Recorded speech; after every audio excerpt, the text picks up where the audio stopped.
Hey, what's up, guys? Welcome back to Guys That Magic. It's me, it's Steven. Today I'm joined by Hunter. Hunter, say hello. What's going on, everybody? Hello, everybody, indeed. Super excited. Tifa Martial Artist, $300 upgrade. Not gonna lie, kind of like Tifa a little bit more than Cloud. I'll say it. I'll be there. I'll be the guy. How do you feel about it? Tifa's very cool.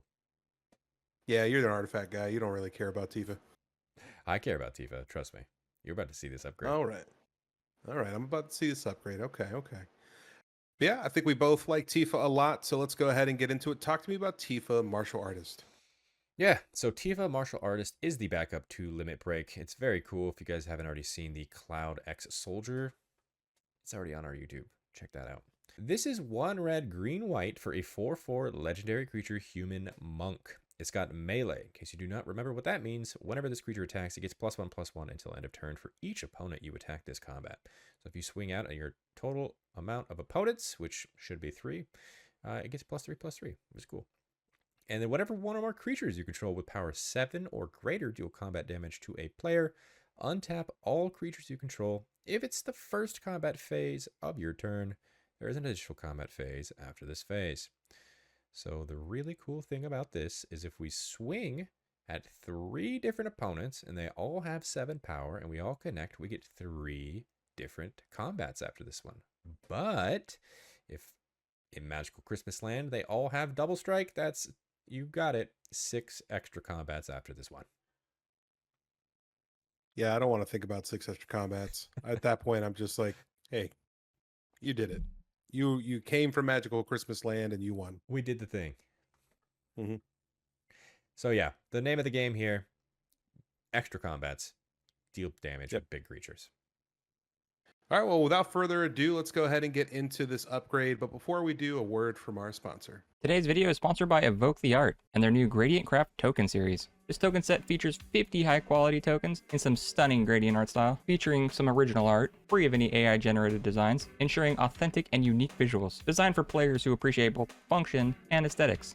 These will bring a vibrant and distinct look to your battlefield. Head over to zaximusstudios.etsy.com for more information on picking up these and more tokens. The link will be in the description. We got a special gift for all of our Guys That Magic fans. Use the code WhatsUpNerds at checkout to get 10% off your order and get this awesome Guys That Magic treasure token. Huge thanks to all of our friends over at Evoke the Art. Now let's get back to the video. And we're back. Fantastic. Super excited. Hunter, before we get into the additions, let's go ahead and talk about the $100 additions. Are you keeping those? Let's throw them up on the screen. Yeah, I liked it over in the 100. I'm going to like it even more here in the 300. We got some really spicy things to add. All right, well, let's move on to those things I'm going to even more dislike. Yeah, so we're going to start with some creatures. Unfortunately for this upgrade, I am not throwing any extra Final Fantasy inclusions, so I apologize, but it's time to get spicy with some actual in-game magic cards. So this one, Ansrag the Quake Mole, is 2 red and a green for an 8/4, so it does hit that clause of 7 damage. Since it's a legendary creature, Mole God, and says whenever Ansrag the Quake Mole becomes blocked, untap each creature you control after this combat phase. There is an additional combat phase.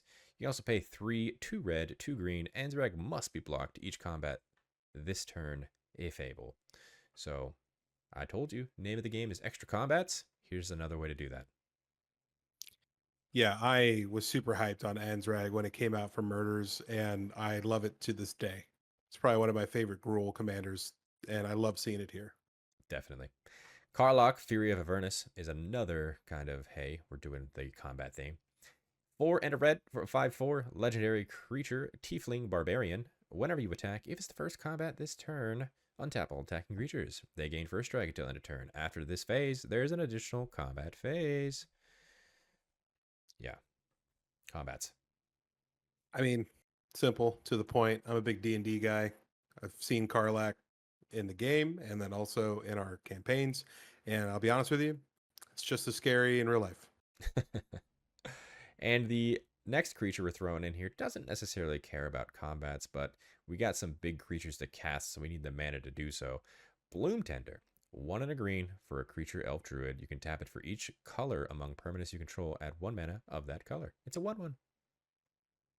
Yeah, simple, easy, to the point. Let's make that 3 mana. Easy. Moving on to the final creatures, we got some big ones.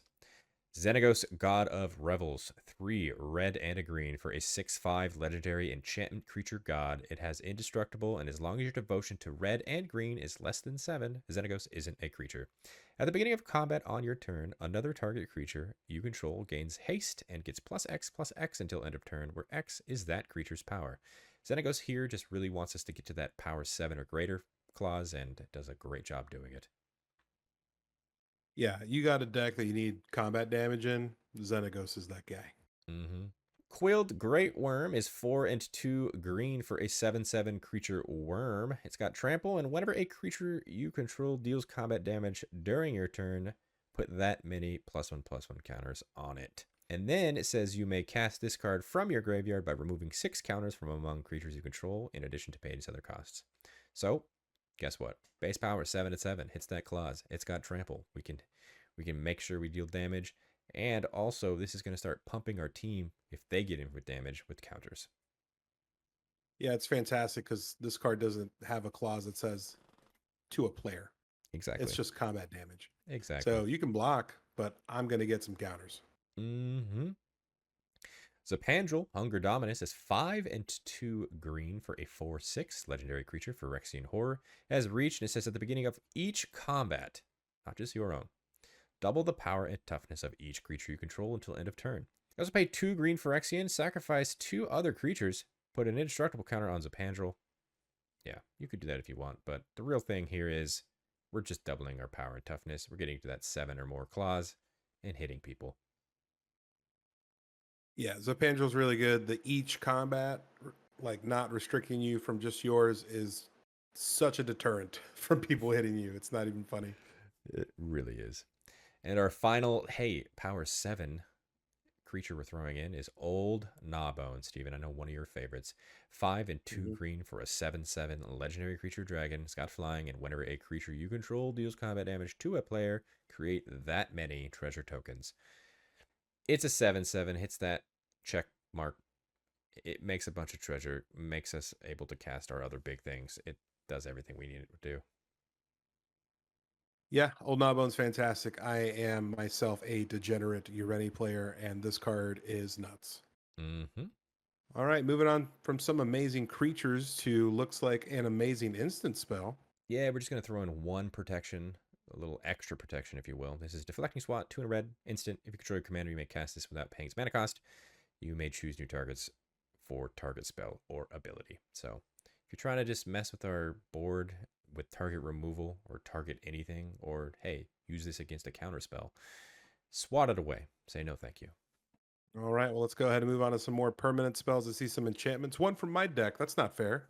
Hey, this is a very good enchantment in this deck too. And that is a brand new card. I kind of lied earlier. I kind of meant to say no brand new creatures, but here's a brand new enchantment from Final Fantasy. Go and pick this up. This is my favorite new enchantment in all of this set.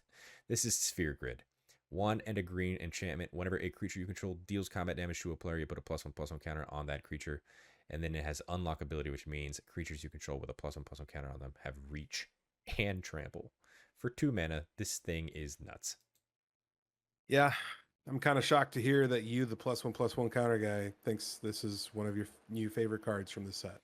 I can tell you that I'm already throwing it in a deck. Yeah, I mean, here we are. Let's go ahead and move on to the other one. Trouble in Pairs. It's one of the kind of best card draw spells in white. It's 2 and 2 white for an enchantment. If an opponent would begin an extra turn, that player skips that turn instead.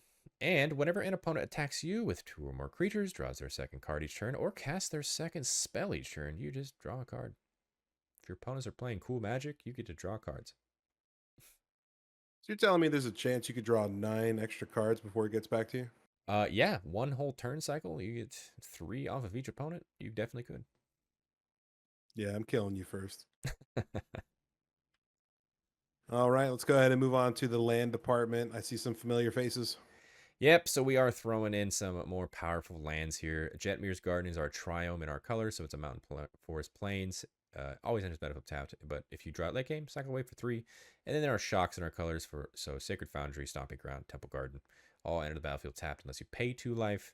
They tap their respective colors. So Sacred Foundry taps for red or white, Stomping Ground taps for red or green, and Temple Garden taps for green or white. Very simple and to the point. Good cards, good. We say it all the time. Good cards are good. All right. Well, those look like all the ads. Yes, no, maybe so. Yes, that's it.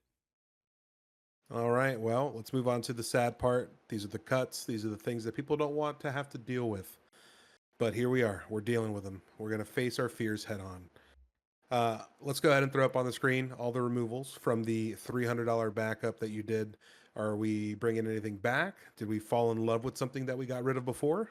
Yeah, we are just keeping everything the same. I was very surprised for a second. I was just like, I started looking through the slides. I'm like, where is it? Nope. All right, Hunter, without further ado, let's go ahead and get into these cuts, starting with the creatures. Yeah, we're going to get rid of Heidegger Shinra Executive. 3 and a white for a 3/3 legendary creature human soldier. At the beginning of combat on your turn, target creature gets +X +0 until the number X is the number of soldiers you control. Then at the beginning of your end step, you create a number of 1/1 white soldier creature tokens equal to the number of opponents who control more creatures than you. This card made a little bit more sense because Cloud was a soldier. Tifa is a human monk. So this makes even less sense in this deck. So it's gone. Barrett Wallace also leaving 3 and a red for a 4/4 legendary creature human rebel. It's got reach, and whenever it attacks, it deals damage equal to the number of equipped creatures who control the defending player. We are less an equipment deck in this one for sure, so Barrett Wallace is not powerful at all. And then Summon Kujata is 5 and a red for a total of 6 mana for a 7/5 enchantment creature Saga Ost. It does have trample and haste. Its first lore counter says this creature deals 3 damage to each of up to 2 target creatures. Its second lore counter says up to 3 target creatures can't block this turn.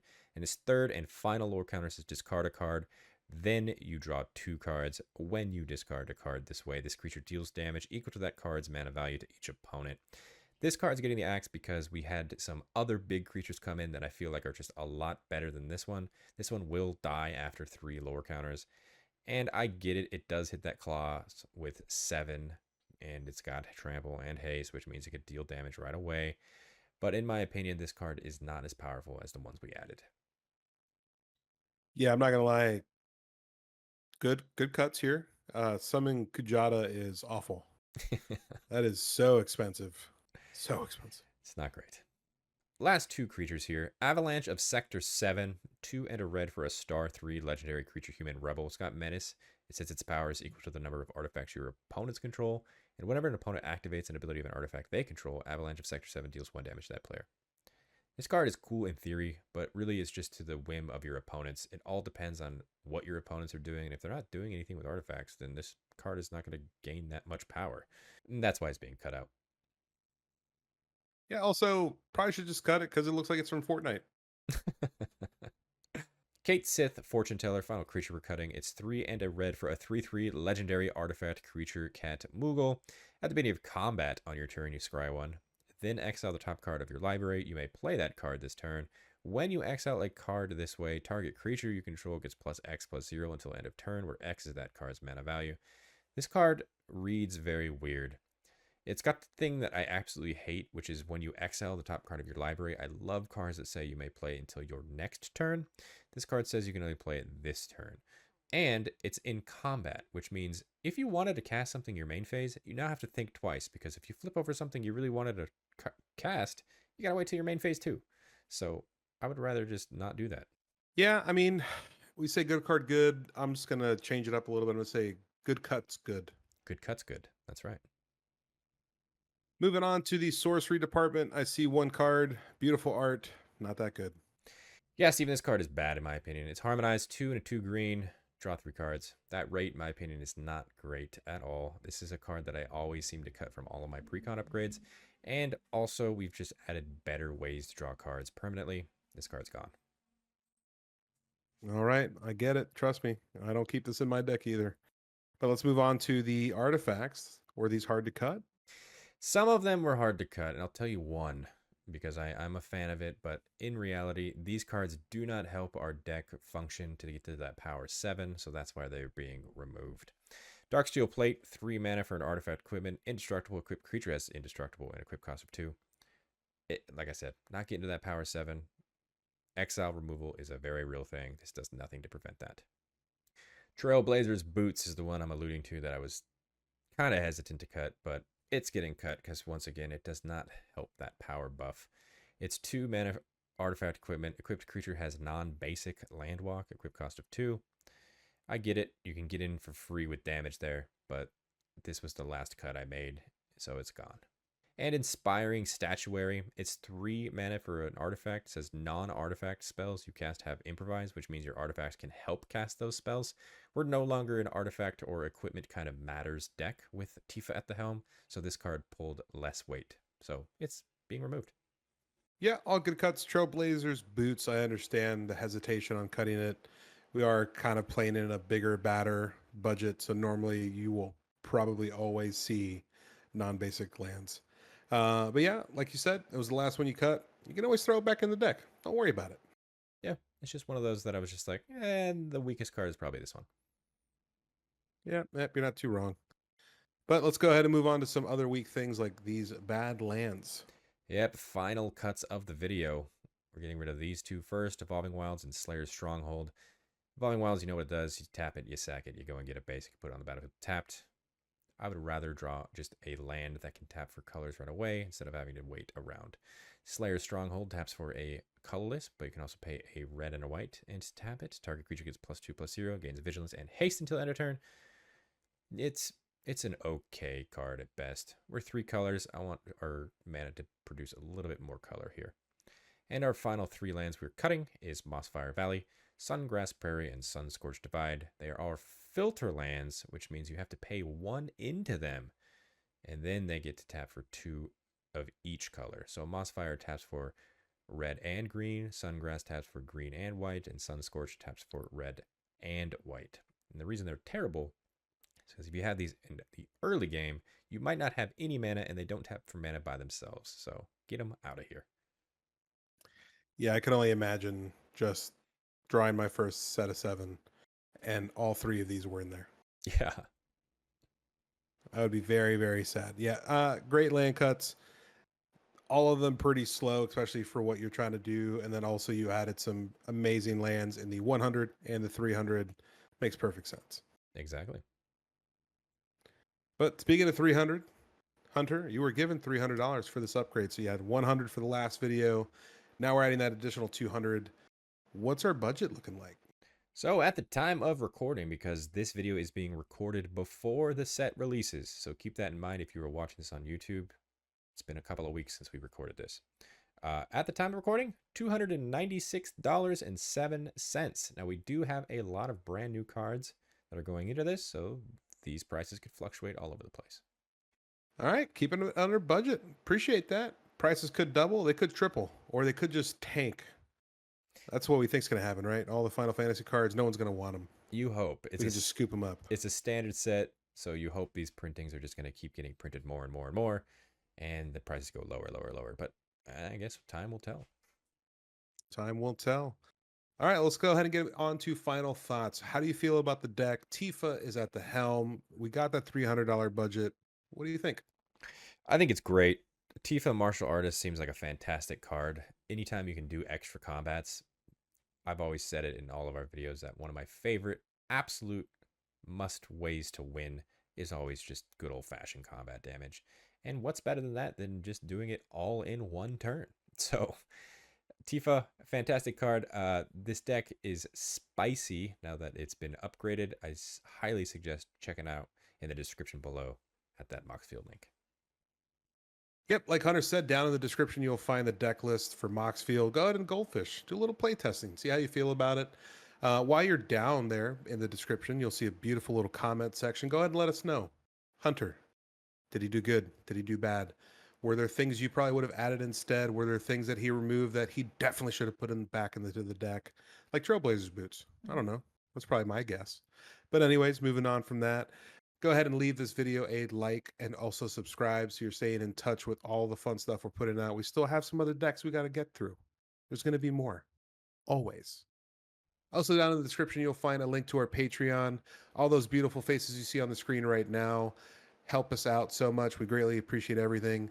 But a special shout out to our indestructible tier, starting with Aaron Hill, Aaron Martin, Brian Gagniella, Daryl Tripp, Demarion Turner, Dr. Rome, Jimmy Ward, Cavo, Larry Killian, Samuel Abbott, Thrifty PSGR, and William Colombo. You guys are awesome. We appreciate everything. And until the next video, hope you guys have a good rest of your night. Peace. Should I say goodbye too?